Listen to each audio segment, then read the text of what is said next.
Damn, that's a good cup of tea. Right, well, I just got back from being with a few friends.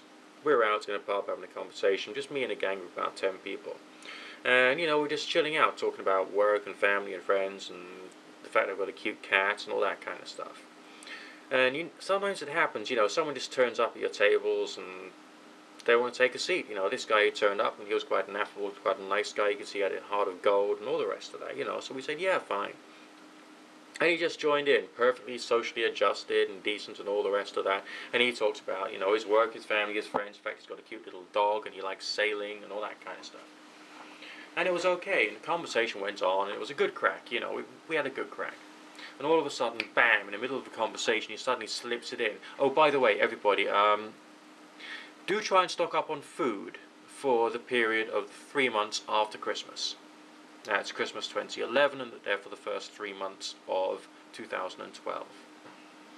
And then he went straight back to talking about work and friends and family and the dog and all that kind of stuff. He went to the bar to get himself a beer. I don't drink beer. Obviously, with me, it's more like orange juice and soda. Lovely pint of orange juice and soda, no ice. That's what I prefer. And I thought to myself, oh, God almighty. Right, because everyone else in my little friendship circle, they were going on about, well, what's going to happen? We're going to have an earthquake in England? Well, what on earth is he talking about? Is there going to be some kind of like massive plague taking over like the southeast of the UK, or just in our county, or just in our suburb? I mean, basically what's going on? And so it was decided that they should ask me what he thought.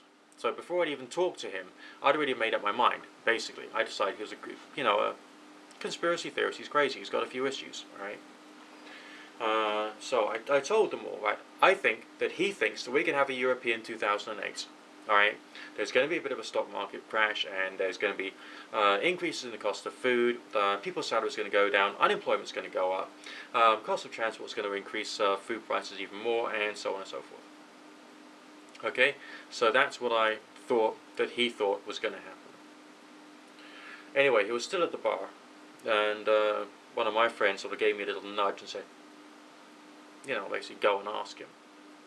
So I thought, how am I going to get some information out of this guy as to what he really thinks, basically. So I thought, I know what I'll do. I'll pretend that I'll act as if I'm still one of these sort of like Alex Jones followers, you know what I mean? I still think Alex Jones is an arsehole, okay? Big time, never mind. So I goes up to this guy and I whispers in his ear, yeah, I've been stocking up on food too. And of course, between you and me, I haven't. Okay? Full stop. Finito. The end. No worries. Okay? I have not. Finito. Done.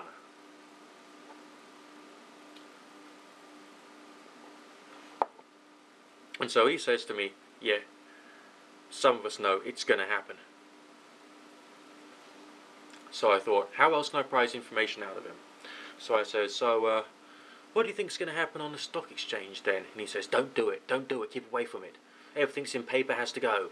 Stocks, shares, everything gone. You've got to sell. There won't be any in March. There won't be a single penny on it in March.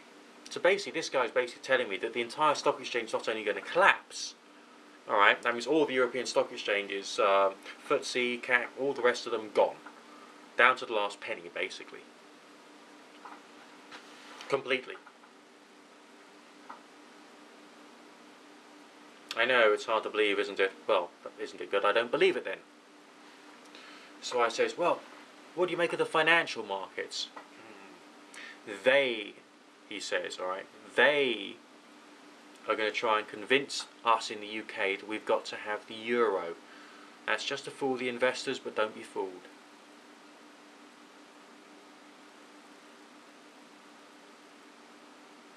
Okay. He says, so, what do you think we should do? And he says, everything in paper, get rid of it, put everything into gold. It's going to go down a bit, just a little reversal, then it's going to go straight back up, and it's never going to be that low ever again. Ever again.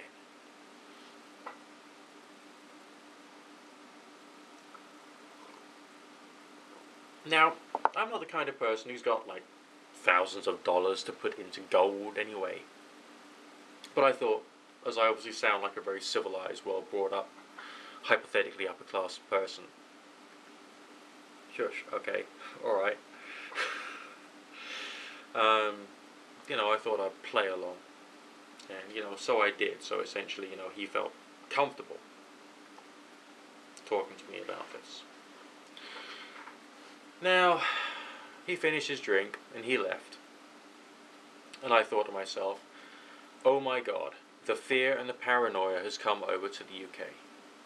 Alright, the fear and the paranoia. I'll tell you what I'm not gonna do. Number one, I'm not gonna stock up on food. Because I don't believe we're gonna have a starvation problem in the UK. Alright? Number two, one thing I don't think is going to happen is the entire stock exchange is being wiped out completely. Because that's what he was alluding to. Complete destruction of the stock exchange by March.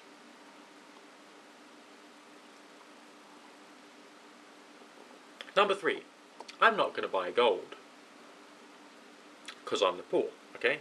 Of course, if there's someone out there who wants to give me some, I never turn down a kind offer if you get my drift. You know what I mean? Alright. But I'm not going to get gold. What am I going to do? I'm going to carry on working.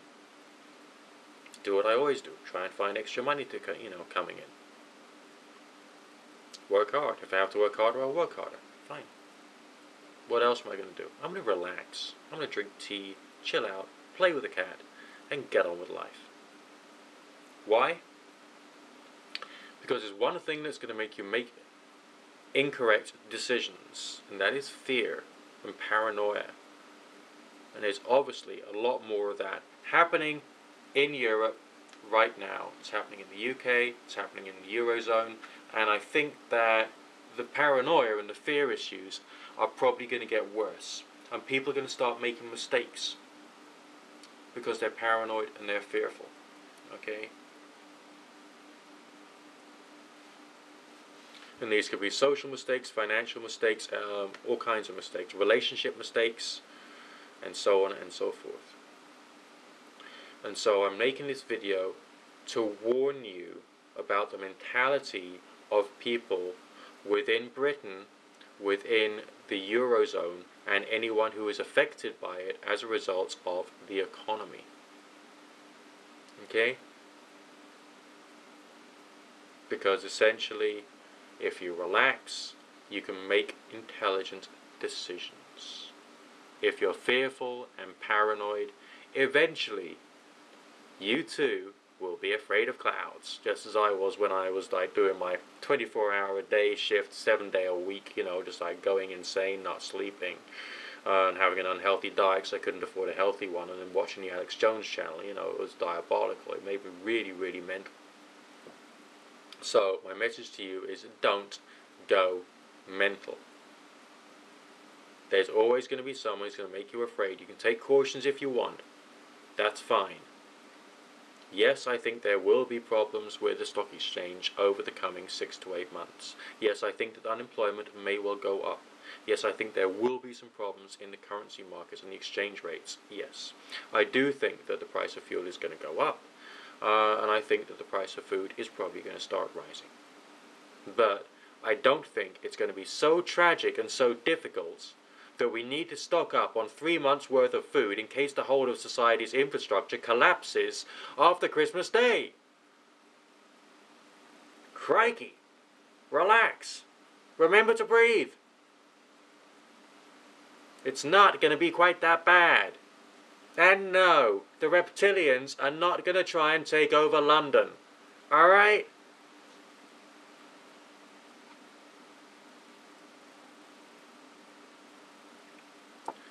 The most important thing to fear is fear itself. Look after yourself and don't go crazy. Please.